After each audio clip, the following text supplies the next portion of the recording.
Andito naman ako nangungulit sa inyo mga Kyones. Ako pala si Raimundo alias Kyones. Noon nagpapataya ako, ngayon nagpapataya pa rin. Kaya nag-iisip ako ng uulamin ko kasi wala kaming ulam Gusto ko yung masarap na ulam kaya parang baliw na nag-iisip dyan mga Kyones. Nagunna-unat dyan ako, nagkende-kendeng pa. Tingnan nyo, kaya nakaisip na ako mga Kyones. Kaya pumunta na ako sa labas mga Kyones sa karuba namin para tignan yung mga ulam nila mga Kyones. Kaya may nakita akong nagluluto dyan Bisita boss. May hapaitan. Hindi nakita na nagluluto pinapaitan gimas yan. Ang dati na idol tayo. Yes boys. Larod.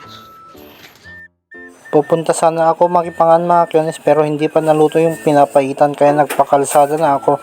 At nakita ko si Saint, yung anak ni Sir Kenny mga Kyones. Ang cute ng anak niya Ang gwapo naman ng motor. Nipong mga Kyones, tingnan nyo, nagpapataya ako dyan Andyan pala si Kuya Pong, ang cute. Katawag niya ang bakit niya. Taya. Ayatiks tayo. Laki din di balay, para hindi pariyo. Mahan tayo. Mantayo. Kasta ka manin. Mapanaw magipanganin Kaya kinuha ko yung sinangag ni Auntie Marina mga Kyones. Tignan nyo, nilakad-lakad ko pa At nung nakadanan na ako mga Kyones, syempre kakain na tayo. Sarap ng kinirog. Kinirog kapag Ilocano mga Kyones.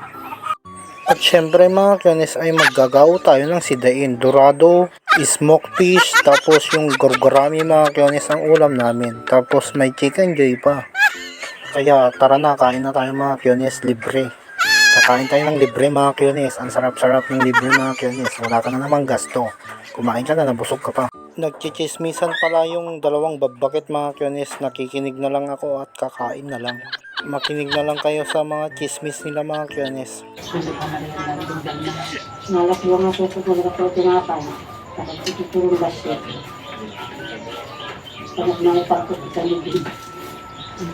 Minuyot ko na mga Kyones kasi exclusive yung mga kwentuhan nila. Pasensya na. Kaya patuloy pa din akong kumakain mga Kyones. Ang sarap ng kain ko kasi ang sarap ng ulam namin mga Kyones. Pakunwa-kunwari pa ako dyan nakikakain lang pala ako.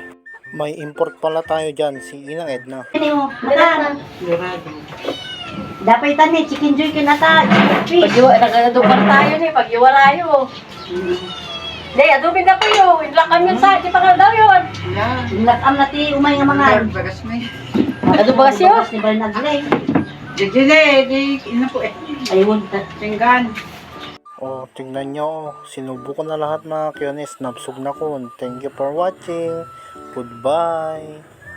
And thank you sa pagkain mga Kyones, mga titas.